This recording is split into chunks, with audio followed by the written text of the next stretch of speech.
Aloha, everybody. This is Cathy Bilsky, the Quantum Leap Let Light Unite show on UPRN Radio. This is Friday, October 22nd, 2021. Today I have a guest coming on my show, and he's really incredible. If there was a better survivalist, I don't know who he would be. And his name is Stefan Verstappen. He's been on my show before, and he's written a new book on creating a complete community, which is really, really cool. And before I bring him on, I wanted to talk really quickly about the December 24th, 2021, this year, the World Enlightenment event, where we're all coming together for 5 minutes or 1 hour to really call in and anchor divine enlightenment on the planet and all life forms. So mark your calendar. We're going to be on radio, which is really cool, and whatever other mediums we can get on at that time. So everyone can join us. Now, I like to chant, and that's what I will be doing for the full hour. And the basic chant is, may divine enlightenment descend on everyone now. May divine enlightenment awaken within everyone now. And you say that 3 times, and you go to another chant. You just tweak it a little bit. May divine enlightenment descend on the Nazis now. May divine enlightenment awaken within the Nazis. May divine enlightenment descend on all the children now. I think you get it. So I will also post the chants that I will be doing. But really, I don't care how you do it. Whether you dance enlightenment down, you sing it, you meditate by yourself. Well, get a group of people together and do a group meditation. There's a lot of ways that we can pull in enlightenment. So we're not limited to one way. Whatever works for you, it's all intent. And when you speak it, you're using the power of the spoken word, and we are into creation. And the more energy we put out there, and we can have a huge quantum leap. And what does that mean? That's helping people really reconnect to the creator and to become an awakened spiritual being that knows better. And when that happens, everything else will fall into place, and everyone's lessons will be easier. I shouldn't say lessons, but their missions, okay? Because people will know and they will see it. Now, you can also go to the forum, and it's worldenlightenment2021.org. And I'll spell that for you. WORLDENLIGHTENMENT 2021.org. I know. What was I thinking? That was long, but enlightenment is long. I don't know how to shorten that. So anyway, that forum, you could, contribute. And in that, by sharing, special prayers that you use for upliftment, is there an enlightenment story you want to share? I do daily energy work on the blog, so you can tap in that way. We can do group work and keep building. And, let's see, my guest is there. And keep building the energy, so when world enlightenment happens, it will be awesome. All right, let's see. Yes. Oh, my goodness. Wait. Whoops. Go back. There you are. Ooh, are we on? I can see you. Oh, there we go. There we go. Oh, goodness. Let's get rid of that. Cathy, it's been a while. How are you? Oh, I'm cold and tired. It's been a long day. It's midnight here where I am, and I've been doing get this hair out of the way. I've been doing back-to-back radio shows, and then my website went down, so I had to get that back up and going. And anyways, it's been a long bad day, and it's cold and damp. That's why I'm wearing my. Yeah, I'm north of Toronto, northwest of Toronto in farm country. Okay, well, that's cold. I mean, even for Hawaii, it's dark at 6, and I had to put a sweater on. Is that right? Really? even for Hawaii. Look at you. Yeah, Yeah, I know. that looks like a nice comfy sweater. It is. I think, it's just be warm and functional, right? Yeah, yeah. Well, thank you for coming on. We're going to talk about your new book, but before we get into that, because I have two of your other books, we're going to Get talk out. really quickly. You have been on my show before. Come on. I do keep Oh, the good ones. oh my God. Well, thank you for buying those books. It really helps. It's Um, really nice of you. Thank you. yeah, okay. The Blind Zen. That was my curious one. You're going to have to talk about that. I mean, wait, Sure. before we get into that, let me explain who you are, okay? Yeah, go ahead. And thank God I have one Because of your I'm curious to hear who I am because I don't know either. well, well, let me say you're no longer looking like this picture, okay? Well, Just that picture is now 15 years old. hey, we all change. I know, but I'm just saying, okay. All right, about the author. Now, if I'm mispronouncing your name, let me know, okay? Stefan or Stephen? I always get Stefan. those because I know you're Canadian, but But no, actually, well, Dutch extraction, so it'd be Stefan. Stefan. I like that better than Stephen. Yeah, me too. Verstappen. Did I get That's that? right. Yeah, that's Wow. right. Okay. Is a Canadian writer, adventurer, and martial artist. He has worked as a wilderness survival instructor for Outward Bound programs, a street youth counselor, a first aid and CPR instructor in St. John Ambulance, and a martial arts instructor. Since first backpacking through Europe alone at age 16, he has also traveled the world and spent 4 years living in the Orient. Like I said before when you were on my show, you're just one handy guy to have around. Yes, I am. But it's sort of like I'm like Forrest Gump. And, In what? you in the sense that you find yourself in all these um, remarkable situations quite by accident. So all those things I've done, it's all been kind of by accident, you know. Well, you may not have planned them in this lifetime, but you definitely planned them before you came down into this lifetime. And, Well, yeah, they're all stepping stones to make you what you are.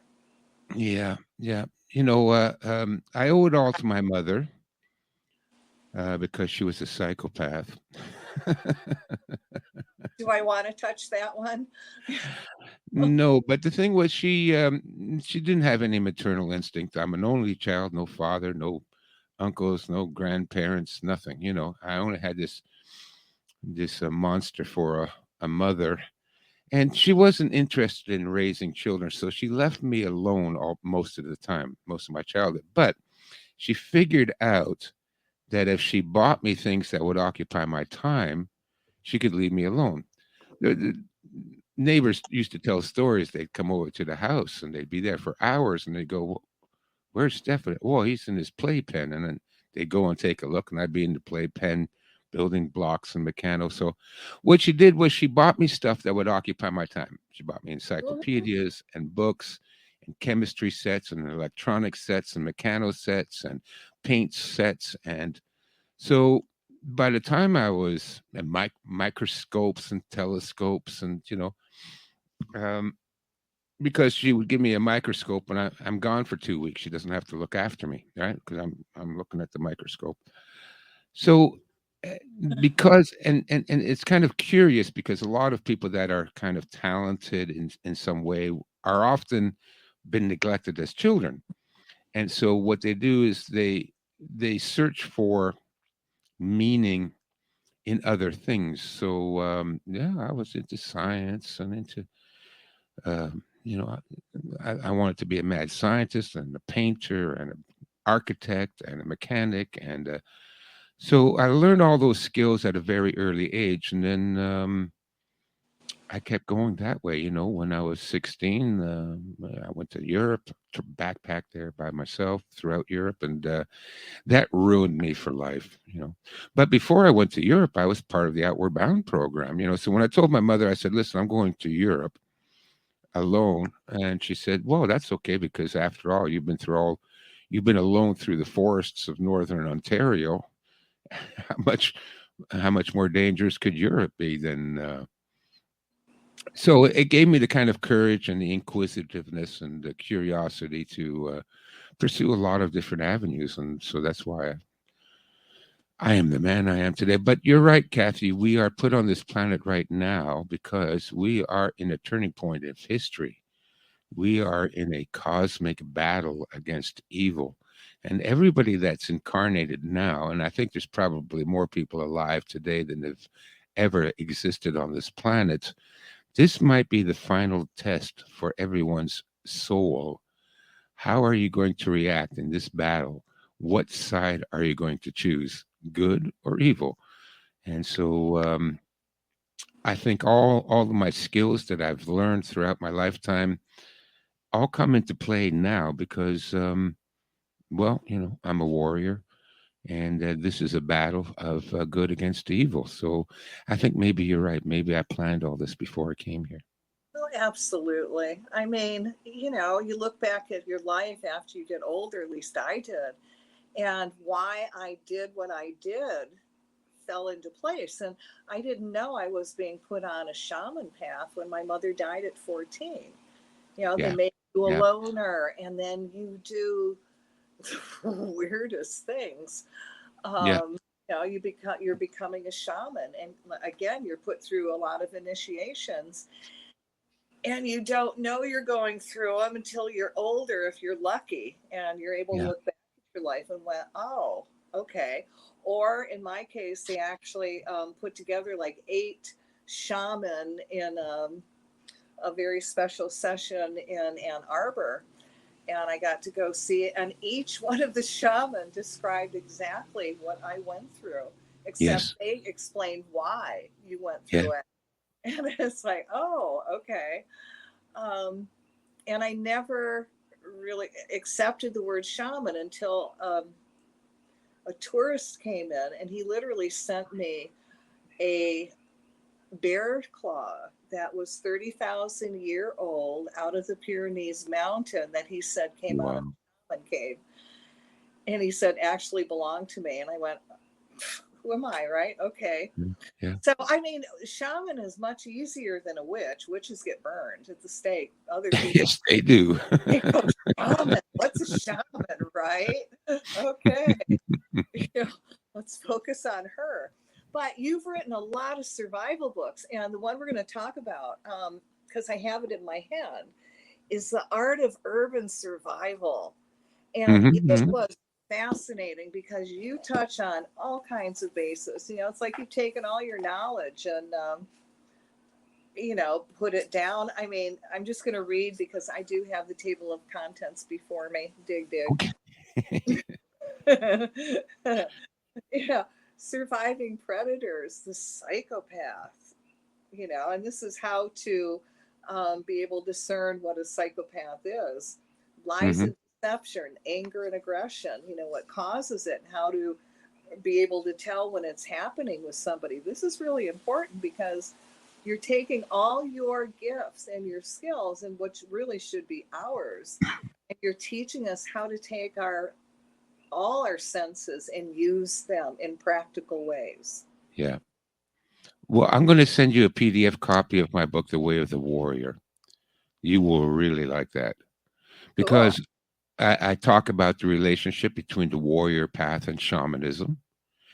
I have a great affinity for shamanism. I was inducted into the Bear Clan by my kung fu brother, who was a Indian shaman, and I have the same as you. I have the bear tooth, and Uh, we did the ceremony. Burned the sweet grass. We were in the swamp, the menacing swamp. He taught me how to trap and hunt, and he was my kung fu brother when I went to Asia. When I went to China, we trained together. We also, when we were in Thailand, it was his idea. He said, "I want to go see a shaman," and so we traveled to the north of Thailand. We went to Chiang Mai and then to Chiang Rai, and there we hired a guide to take us up into the Golden Triangle. And the Golden Triangle is a territory that sort of undefined, kind of a wilderness area. No government really controls it. It's so far up in the hinterland, but it's on the border between Thailand, Laos, and Burma or Myanmar. And that's also the source of most of the opium and heroin in the world. So we went up there, and we. It was like you ever seen the movie Apocalypse Now, where they get on that boat? Well, we were on that boat. We were on the Fang River, which was a tributary of the Mekong. And the further up the river we got, the more primitive the people became. They were, close to the where we set off. They were wearing T-shirts and jeans, but by the time we got to the end of the river trip, they were into traditional costume, which was like a black weave with all these brightly colored patches woven in, and the women wore like turbans, but the turbans were decorated with silver coins, and wow, beautiful. Anyways, we then took an elephant up over some mountains, and because our guide Utai, he qualified himself by saying that he used to be a jewel smuggler. That area of the world is very famous for rubies and sapphires, and they would smuggle it out of the area into the markets of Asia, and he was a smuggler. And okay, I guess he knows his way around. We went up there. We had numerous adventures. I could tell stories and stories. But anyways, we finally got to one of the villages, and this is all bamboo villages, bamboo houses, bamboo floors, built, 3 feet above the ground, and all the little pigs would run around underneath the underneath the house. And we finally found a Karen shaman or witch doctor. And because that's what we were looking for. We went from village to village. Utai would go and ask the village headman, have you seen the shaman around? And he said, no, he's not here, but he's over in the next village. So then we would go to the next village. Have you seen the shaman around? No, we go there. Finally, we found him. Now, before we got together with him, they said, do you want to smoke some opium? Now, this is like real opium, right? So we went into a hut, again, a bamboo hut, and this old man with leathery skin and wearing basically a diaper and a turban. He was the opium master, and he prepared bowls of opium. And anyways, we smoked, oh my God, I think it was 15 bowls of opium. I asked Utai, how much should we smoke? He said, well, no more than 3 bowls. We smoked 15.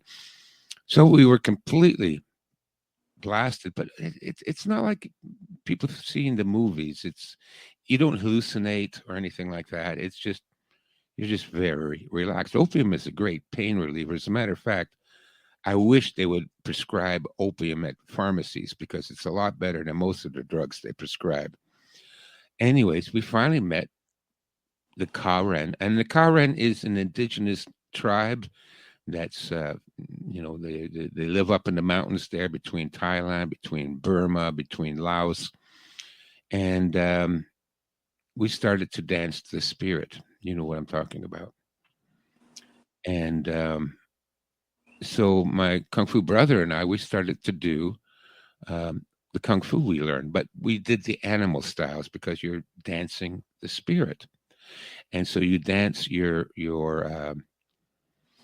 guardian spirit, basically. And we started to do our tiger and crane dance. And it was funny because the shaman, and we were surrounded by the entire village. It was magical. Cathy was on the top of a mountain. It was a full moon, and you could see, the hills of the mountain stretch out into the distance with the fog in between the valleys. And we were at a kind of a clearing surrounded by these bamboo huts and houses. And there was the old shaman, and he was dancing with us. And we were surrounded by the entire village and all the village children. And afterwards, the shaman started berating all the young men.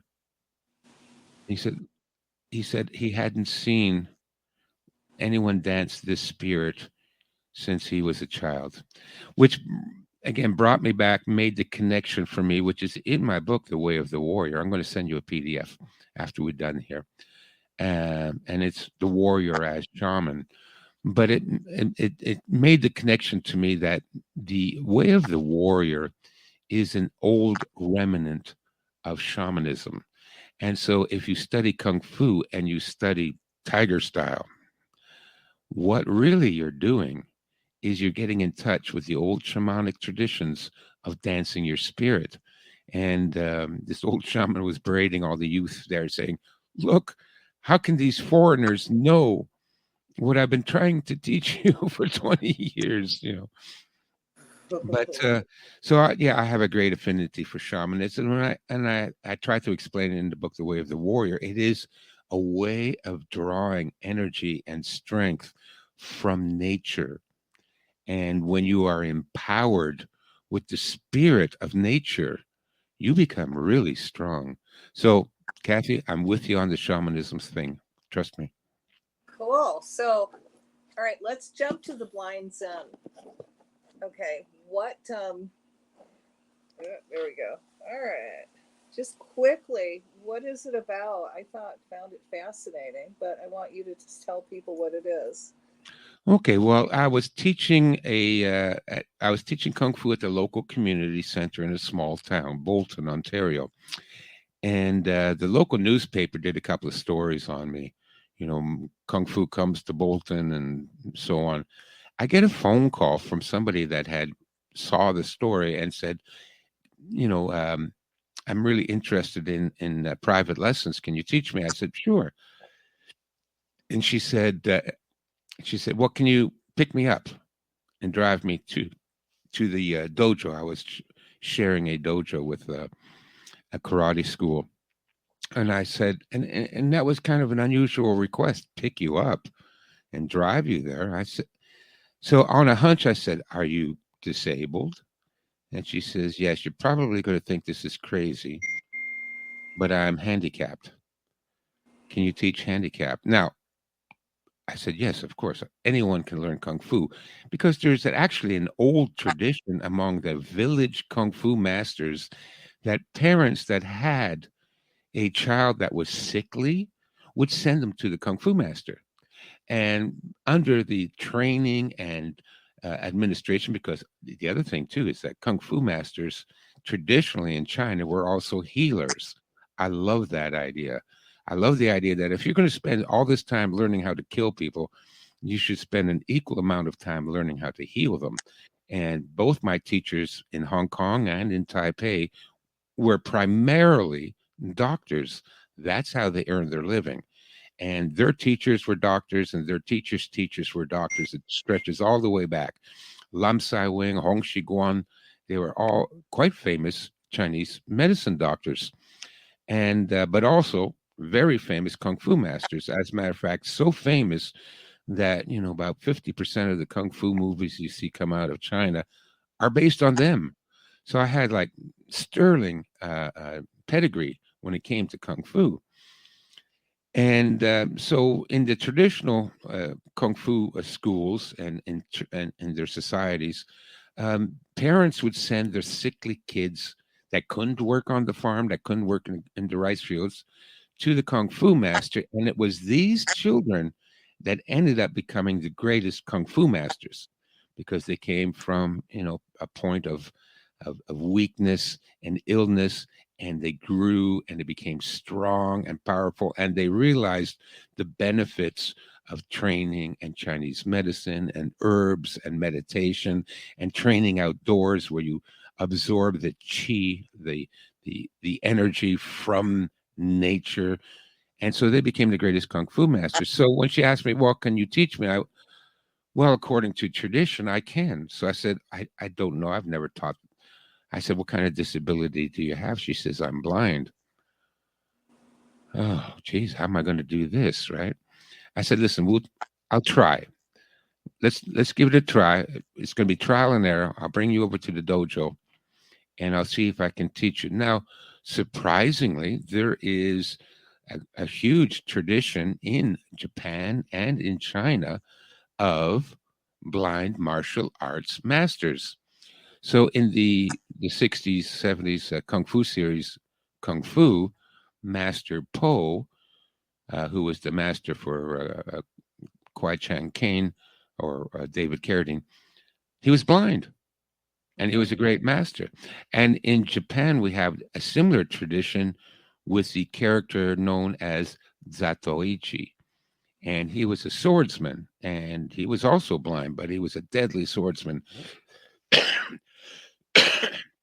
So there is a precedent that blind people could learn martial arts. And well, we began training, and I also did a lot of research at the same time. And I was researching things that I was interested already, and that is how to improve your senses, how to improve your awareness, how to improve your abilities. Because I believe it was Moshe Feldenkrais that said, you know, we learn something only until we're adequate at it, and then we stop. So he says everybody can speak, but it's only a professional speaker that has to go beyond and master speaking and master his tone of voice and master eloquence and to be an orator. But most people never get there because as soon as they reach the functional level at what they wanted to attain, they stop. Well, this is true for us too. We all can see, well, except for those who are blind, but actually, we don't try to develop our vision beyond that.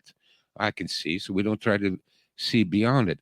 Now, as you know, I'm also an artist, and as an artist, you have to see differently than other people. You have to train yourself.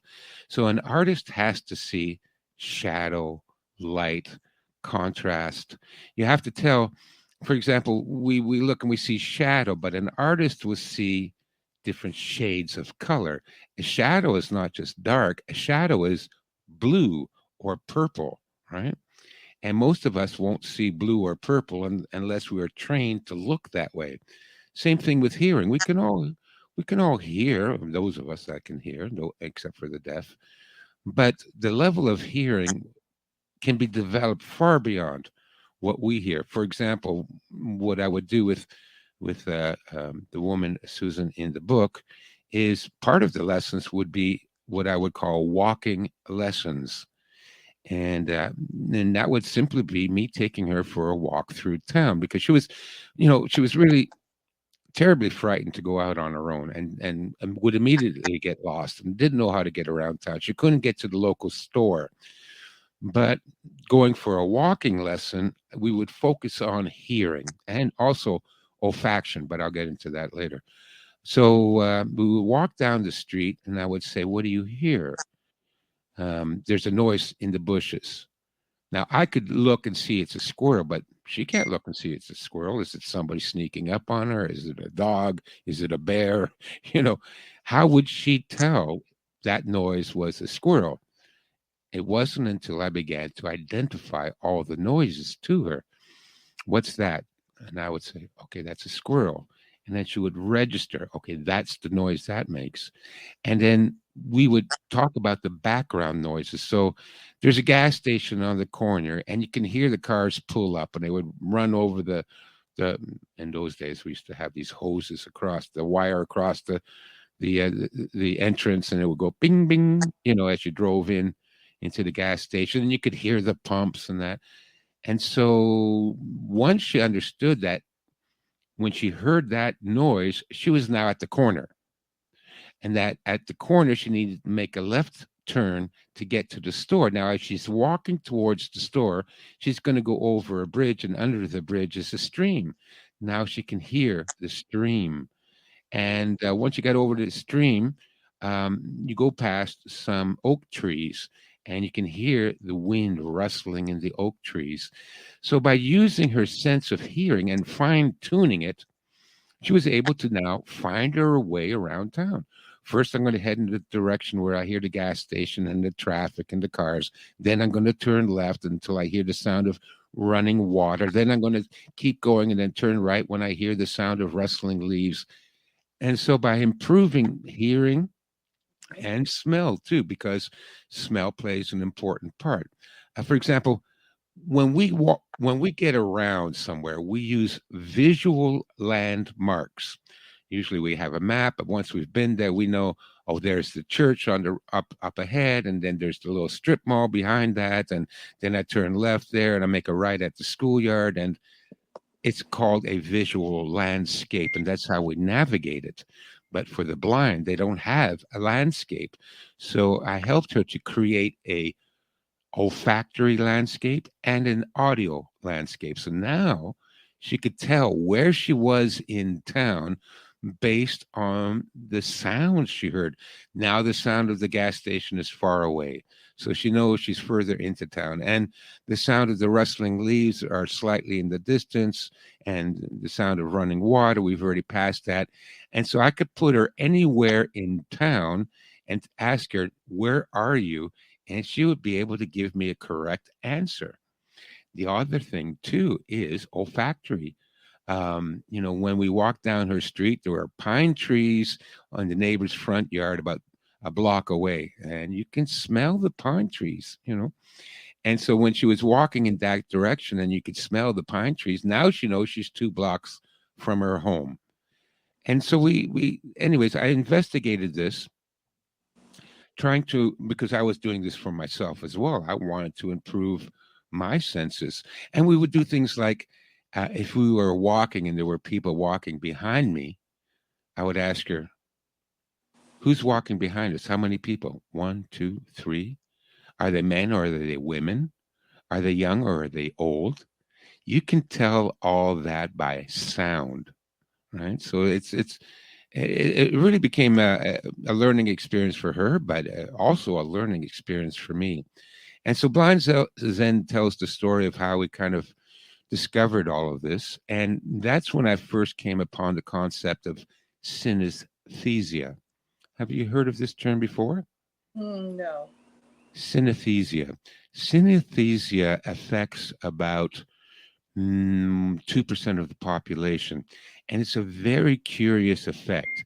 It's an effect whereby the senses cross over and create unique sensations. For example, a person who is a synesthetic, they could hear music and at the same time they would see color. And it would be consistent. So if you played a D major chord on the piano and ask a synesthetic, "What do you see?" They would see purple. They would see purple anytime you played a D major. Or they could touch a fabric and the feel of the texture of the fabric would make them hear a sound, a musical note. Or they could smell coffee and at the same time they would feel a texture. So the olfactory, the vision, the hearing, and the tactile senses all kind of intermingled somewhere deep in the brain. It's part of the brain that processes sensation, but it kind of mixes things up. And they tend to be very creative people because not only do they hear music, when they hear music, they see color, they feel texture, and even the sensations would have a taste to them. So they could, smell pine trees and they would taste it, or they could see a color and they would hear it. And so that's what a synthetic is. Now, my hunch is that when we have instinct and intuition, which is very important skills to develop and to learn because they are dead on. It's like a sixth sense. We actually have 9 or 12 senses, but what we traditionally had called a sixth sense. If you had, a hunch about something or a feeling about something, because what I found out is this synesthesia, everyone has it. But what happens is the brain automatically suppresses this kind of information from reaching your frontal cortex. So, in other words, you don't, you don't, you're not aware of it, personally aware of it, but it's there. It's just below the surface. You maybe call it the subconscious, but the synesthesia is just there below the surface. And my hunch is that this is what contributes to a lot of what we would call a sixth sense. And we can see it reflected in our language. Oh, it smells fishy. you know, well, is that your synesthesia? Is that your senses picking up all the subtle clues about a person, and it's translating as an unpleasant smell, which is the warning sign that this person is not right. This person may be dangerous or is a predator. And therefore, we interpret it as a bad smell. But it may be because our senses are so acute. We pick up things that doesn't register in the prefrontal cortex. It doesn't register, oh, I, Cathy, now see this. But your eyes still see. And that information is naturally suppressed because the theory is that if we were to be have access to all this information, we would kind of go mad with the overload, too much information overload. And we'd have a hard time concentrating because we'd be immersed in sensation. So the brain naturally suppresses it a little bit, but it's there. You see things, you hear things, you sense things. We can do a 24-hour show. And we've got to talk about your new book, okay? It's about creating community. So why did you write the book? Well, I wrote the book to save mankind. Oh, man with a mission. To save Western civilization. I know it's a big claim to make, but I've been through this, and I've investigated it. Let's first start off with one premise, and that is Western civilization is doomed to collapse. We can see this coming. Things are not getting better. Things are getting worse. And there's a very good chance that the world we once knew will cease to exist. It's already happened. I don't recognize the world anymore. The world of my childhood was completely different than this madness that we're living in now. It's gone completely insane. And I grieve. I grieve, Cathy, because I remember the halcyon days of youth in the summer, and when people cared about each other, when people helped each other, when people were friendly and honest and looked after each other. And you didn't wear a mask, and you could go out and play outside for the whole day, and mom didn't care as long that's as you right. could go into the second woods. You would be home before dark. Yep. We literally walked in. I know people say this. I'm from the upper peninsula. I'm from Michigan, around Detroit Mm-hmm. area. So we had some hellacious snowstorms where, we had snow days. And when we Yeah. didn't have snow days, we walked a good 2 miles to school and didn't even think about it. And we're Yeah. thrilled when we got to ride our bikes. Yeah. And no mask, we got to breathe. The lakes were clean. Oh Yes. my God. The air, there wasn't chemtrails in the sky. The kids nowadays, they have no clue. And No. they're they're they're used to being this now. Yeah. And skies used to be blue back then, a rich blue. Fluffy Yeah. clouds, not stripes, right? Yeah. Or, like Mother Nature went to the Wicked Witch of the West in her broom, and, she's making, they're not clouds, I know, but they're coming out with it finally, and they're admitting to it. Yeah. But yes, it's crazy times. Yeah. It's crazy times. And so, I wrote an article for Gerald Salente's magazine, The Trends Journal, called historical cycles are we doomed to repeat the past? Because I'm also interested in history. Like I said, my mother gave me all these books, and I've been a voracious reader ever since. And I love history. And the theory of historical cycles is, and many historians have come up with this theory, and that is civilizations rise and fall in a predictable cycle. And we are in the end stage of a cycle. Typically, a civilization lasts about 250 years, and then it goes through a period of decline and collapse. And then after the collapse, it rises again like a phoenix out of the ashes, and there's a new civilization that's built on the ruins of the old. Well, you look at history, it's an endless series of cycles. This civilization collapses, and then another one rises up. But the problem is, during the age of collapse, you're looking at 5 to 50 years of hell on earth where everything is gone. No hospitals, no grocery stores, no police department, no emergency services, criminals running amok, gangs, warlords, slavery, starvation. I'm so glad this is October because this is Halloween story, but true. We're all getting scared enough because it's true. And look what they're doing with the police department and the military, nurses, doctors who won't take the you know what, Right. and they're getting rid of them. And why are they doing Yeah. this to the military? Are they bringing in a private military Yes, they are. to replace them? Yeah. A I private mean, military that will only protect the bankers and the politicians. The rest of us, it's going to be every man for himself. yeah, wow. So we are, going. This is a natural cycle. It's like the riddle of the Sphinx. You've heard that story, right? The riddle of the Sphinx. No. What walks on four legs in the morning, two legs in the afternoon, and three legs in the evening? Man.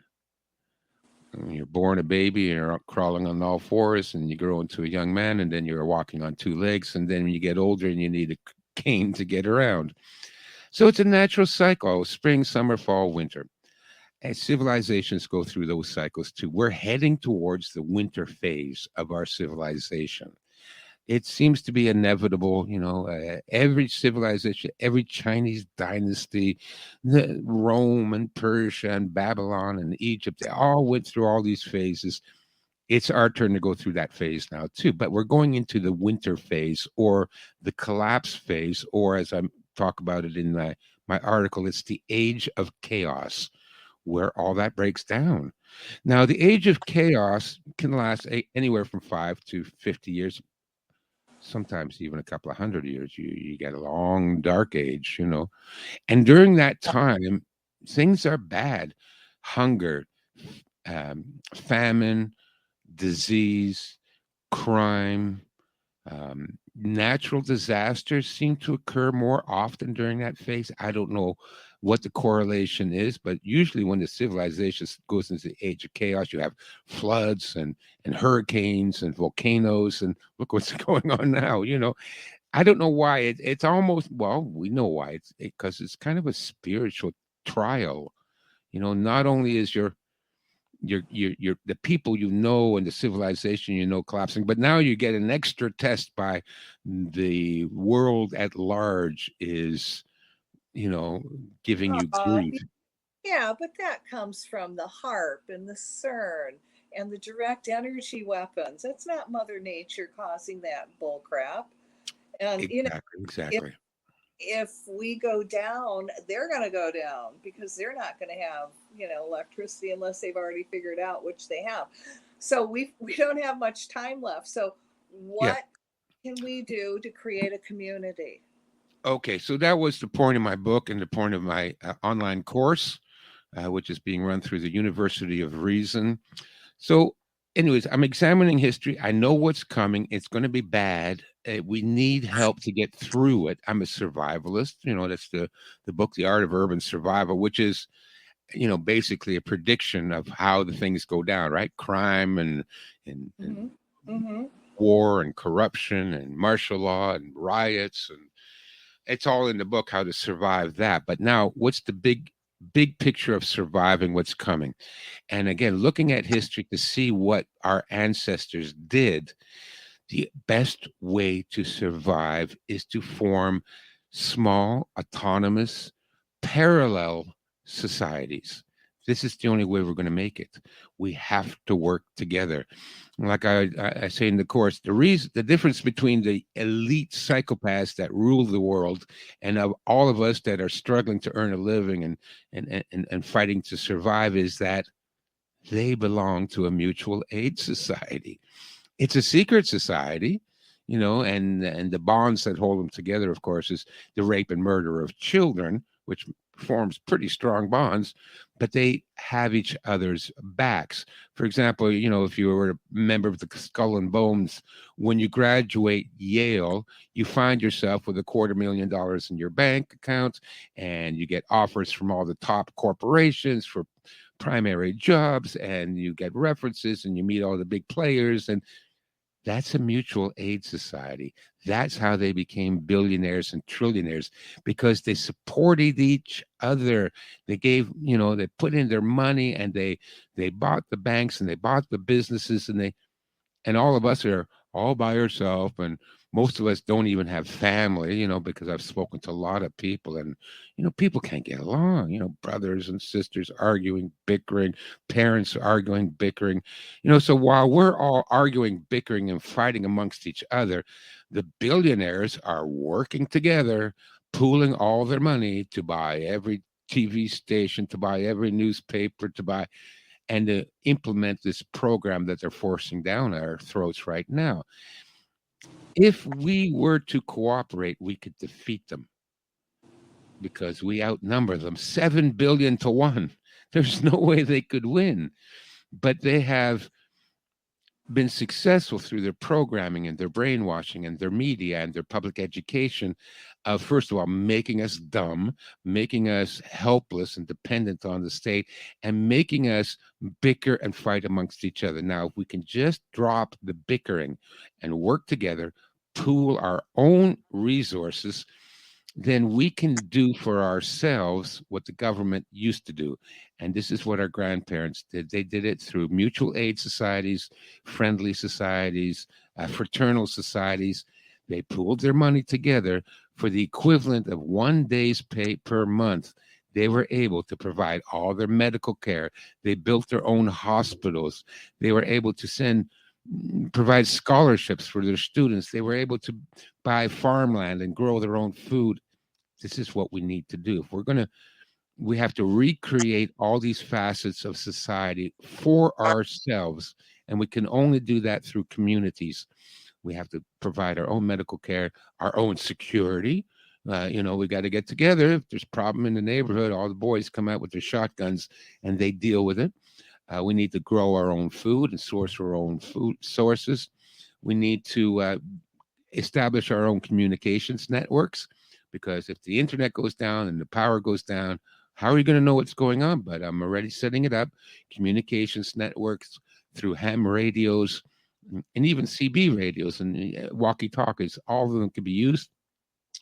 And we need to create our own shelter and produce our own food. And we need to do this together, because one person can't do it. So my book is on how to form a community, how to work together, and how to supply all the needs that we are going to need in the next few years, when the hospitals are gone and the grocery stores are closed and the power's been turned off. So this is what we need to do for ourselves. Well, And even before that, and rumor has it that they're going to start putting the jabs in food. mm-hmm. More important now than ever to get together with a group of people to grow food. And, they always say grow enough for whoever you're growing for, and then always grow extra. Always, so you have always. enough to share with the community. Yes, to barter and trade. And I put that in the book too. No matter how much you have, put 10% of that aside for the general community, not just your inner circle of people or whatever, but because your next door neighbor, maybe he's not a prepper, he didn't store food or anything like that, but they got three little girls. You want to watch those three little girls starve to death? If I had 2 years supply of food, am I going to sit here and hoard it all to myself and let all the little children? I mean, it's not their fault they were born in this time. It's not their fault their parents didn't get prepared. So what? I'm going to sit back and watch, or I stockpile antibiotics. If the little girl or the little boy next door, he's got bronchial pneumonia, I'm going to go over there. I'm going to give him 25 caplets of 500 milligrams of moxicillin. I will save his life with my stockpile of antibiotics. And then we could follow it up with herbal medicines and treatments and things like that. It's not just that, I have a problem with the prepper community because they're always like, well, I'm going to survive. And if my next door neighbor is too stupid to that, and if he comes to my door, I'm going to shoot him. Oh, come on, get real for Christ's sakes. I don't want to survive if surviving means I have to become a brutal tyrant to everybody else. I know people say, oh, well, it's going to get, yeah, dog eat dog. No, no, still, no matter what, I'm strong. You know me. I'm a martial arts master. I'm not afraid of anybody. So I don't have to worry about that. So I can give a little bit of myself to the rest of the world. Now, if we all form these communities and we all can give a little bit to the rest of the world, then we're and when this is over, we have to rebuild society. And who's going to do it? Those of us that belong to communities that have the resources, have the training, have the talent. We're going to have to go back out into the world and rebuild society again. And usually what happens is that this new society is really good for 150 years, really good. So that's what the book is about. That's what the online course is about. So how can they find you and find your book? So I got a new website. I'm still working on it, but it's forming communities, one word, .com, formingcommunities.com. And the course will be on there. The book will be on there. And of course, my old website is chinastrategies.com. And that has all my old stuff on there. Well, it has everything on there, all my books and my martial arts and my art and my nature videos, my canoe videos, everything's on there. But for what's coming up, formingcommunities.com. And the course is the perfect venue to get started. You need 2-3 people to start. Find 2 other people, take the course, watch the course together. I mean, there's 16 hours on there. I did this course. Yeah, it was eight sessions, 2.5 hours each, and then question and answer and all that. I hated doing it, Cathy. I hated doing it, but I had to do it because I can't go around to everywhere and personally talk people through the whole process. Mm-hmm. So, and there's nobody else that's going to be able to talk you through the process because nobody studied it as much as I had. Maybe 6 other people in the world could do this. I don't know. But if you take the course together, you stop the course after every lesson, discuss it amongst yourselves. What do you think? What should we do? Do you agree? Do you disagree? Do you like his idea? Do you like that suggestion? This way, you start to build a consensus and you get a really good idea of what to do.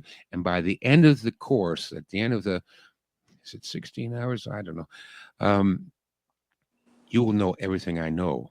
Plus, you'll get the book, which will go into the details, the contracts you need, how to register, how to incorporate, how to write a mission statement, how to do a charter and bylaws and meeting protocols. I mean, you need all that stuff too, because people don't know how to work together anymore. So we need to lay this all out. And that's your best hope of forming a community, because if you don't form a community, for me, survival is not huddled in the basement with my shotgun waiting for the squirrel trap to catch a squirrel. You don't want to survive like that. What my picture of surviving what's coming is a community of people that care about each other and you have story night, and you have music night, and you have potluck dinner, and you are safe, and you're warm, and you're comfortable, and you're well fed. And if anybody gets sick, we've got a little tent set up, or we got a room in somebody's house. We got nurses to look after you. We got former EMTs. Look, we need to survive healthy and comfortable, but also On that note, I've got to cut you off. We've already gone through the hour. How okay. quick. And Yeah, I know. we're going to have to do this again because you've got too much information. I do. I do have too Well, much. thank you everybody for tuning in. This is Cathy Bilsky, the Quantum Leap Let Light Unite show, October 22nd, 2021. Have a safe week. You cannot use Mercury in retrograde for any excuse now because we are out of it. So thank you, Stefan. And we will do this again. So good Thanks, night. Kathy. You take care. Bye bye.